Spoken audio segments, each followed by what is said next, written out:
میں بلا تاخیر دعوت خطاب دیتا ہوں ہمارے ضلع رحیم یار خان کے مسئول وفاق المدارس العربیہ پاکستان جمعیت علماء اسلام پاکستان کے ضلعی جنرل سیکرٹری حضرت مولانا قاری عامر فاروق عباسی صاحب، میں ان سے ملتمس ہوں کہ وہ مائک پر تشریف لائیں اور اپنے خیالات کا اظہار فرمائیں۔ تشریف لا رہے ہیں جناب حضرت مولانا قاری عامر فاروق عباسی صاحب۔ الحمدللہ وحدہ والصلاة والسلام علی عبادہ الذین اصطفى اما بعد اعوذ باللہ من الشیطان الرجیم بسم اللہ الرحمن الرحیم انا نحن نزلنا الذکر وإنا له لحافظون صدق اللہ العظیم۔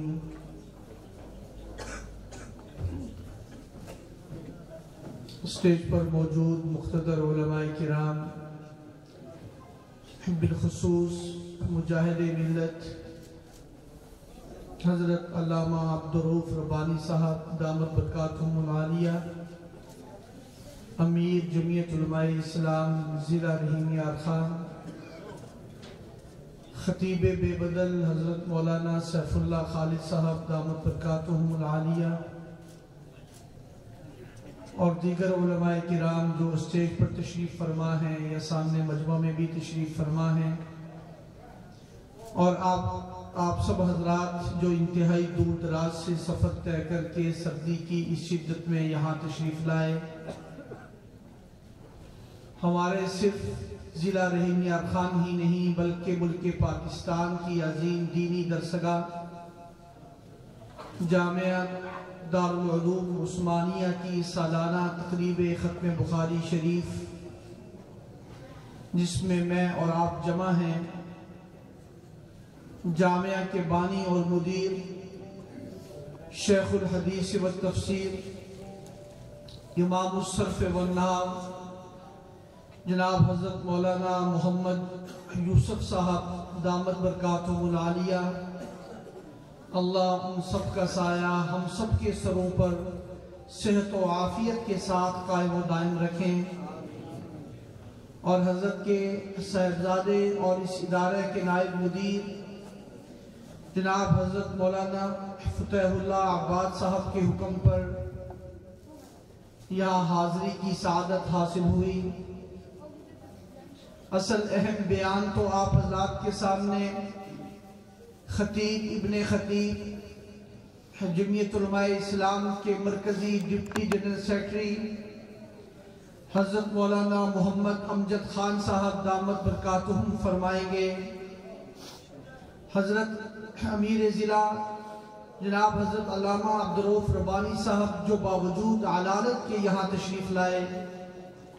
اصل تو بیان بھی حضرت نے ہی فرمانا تھا، میں حضرت کے حکم پر حاضر ہوا۔ بہرحال اللہ ان کا بھی سایہ ہم سب کے سروں پر تادیر صحت و عافیت کے ساتھ قائم اور دائم رکھیں۔ باوجود علالت کے ہر جگہ پر ماشاءاللہ تشریف لے جاتے ہیں۔ حضرات محترم،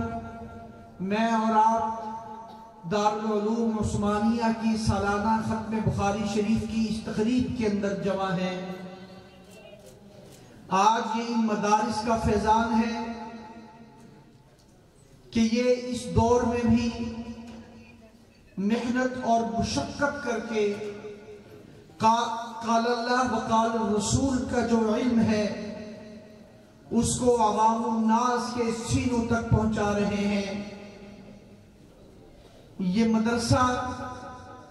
یہ ایک اسلامی معاشرے کی اتنی اہم ضرورت ہے کہ آقا علیہ السلام نے سب سے پہلے مکہ کے اندر بھی مدرسہ قائم فرمایا۔ جب آپ ہجرت فرما کر مدینہ طیبہ تشریف لائے تو وہاں بھی آپ نے پھر مدرسہ قائم فرمایا۔ چاہے آپ مکہ میں تھے تو صحابہ دار ارقم میں جمع ہو کر سرکار دو عالم صلی اللہ تعالیٰ علیہ وآلہ وسلم سے فیض حاصل فرماتے تھے۔ جب آقا علیہ السلام مدینہ طیبہ تشریف لائے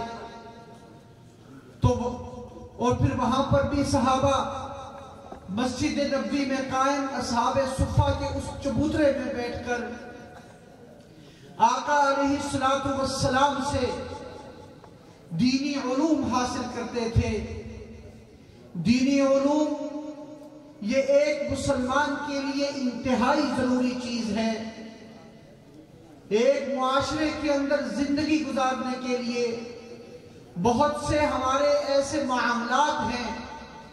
جن کا تعلق مذہب کے ساتھ ہوتا ہے۔ نکاح اور اس کے بعد پھر پیدا ہونے والی اولاد کی پھر تربیت، اولاد کا پھر عقیقہ، اولاد کا نام رکھنا، اولاد کی پھر تربیت کرنا، اولاد کو پھر دینی علوم سکھانا،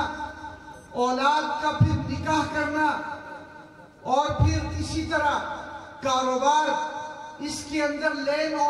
اور دین کے معاملات، جائز اور ناجائز، سود کے معاملات، یہ تمام وہ چیزیں ہیں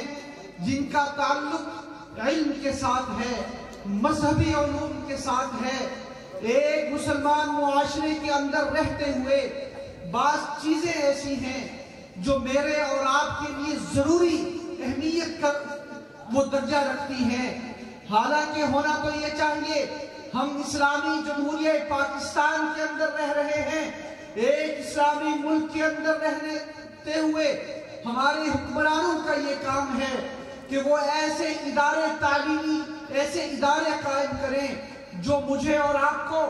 مذہب کے مطابق نکاح کے مسائل بھی سکھائیں، جو مجھے اور آپ کو مذہب کے مطابق وہ طلاق کے مسائل بھی سکھائیں، جو مجھے اور آپ کو مذہب کے مطابق وہ جو ہے وہ خرید و فروخت کے مسائل بھی سکھائیں، جو مجھے اور آپ کو مذہب کے مطابق وراثت کے مسائل بھی سکھائیں، جو مجھے اور آپ کو مذہب کے مطابق انسان جب فوت ہو جائے ہم نے اس کا جناب کفن کیسے کرنا ہے، غسل کیسے دینا ہے، نماز جنازہ کیسے پڑھانا ہے، ہم نے میت کو دفن کیسے کرنا ہے، یہ وہ تمام علوم ہیں، یہ وہ تمام بنیادی معلومات ہیں جن کی ذمہ داری ایک اسلامی حکومت کی بنتی ہے۔ لیکن آج کوئی حکومت کی طرف سے قائم کردہ ایسا سکول،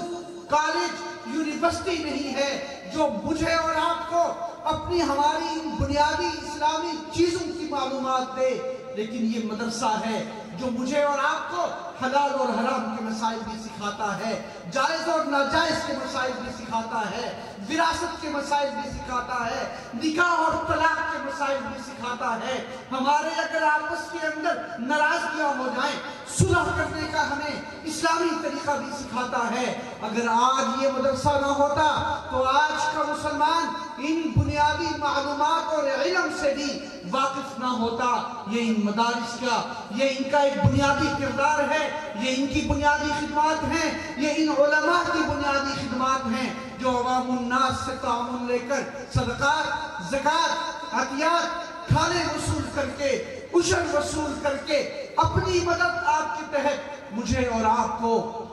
یہ علوم سکھا رہے ہیں۔ میرے عزیز دوستوں اور بزرگوں، ابھی میرے اور آپ کے سامنے یہ وہ عظیم طلباء ہیں جنہوں نے آج حضرت شیخ الحدیث صاحب سے آخری اپنی حدیث شریف کا درس لیں گے اور عالم بن کر معاشرے کے اندر نکلیں گے۔ آج الحمدللہ پوری دنیا کے اندر کوئی اسلامی بستی ایسی نہیں ہے جہاں عالم موجود نہ ہو، جہاں مسائل سکھانے کے لیے علماء اور مفتیان موجود نہ ہوں۔ یہ ان مدارس کی خدمات ہیں، اور ان مدارس نے ہر دور کے اندر ایسے افراد تیار کیے، ایسے رجال تیار کیے جنہوں نے ہر دور کے اندر ہر اسلامی چیز کا دفاع کیا۔ آج بھی اگر ختم نبوت کے دفاع کی باری آتی ہے تو ہمیں پارلیمنٹ کے اندر انہی مدارس سے تعلیم یافتہ قائد ملت اسلامیہ حضرت مولانا فضل الرحمان صاحب دفاع کرتے ہوئے ہمیں جو ہے وہ وہاں پر نظر آتے ہیں۔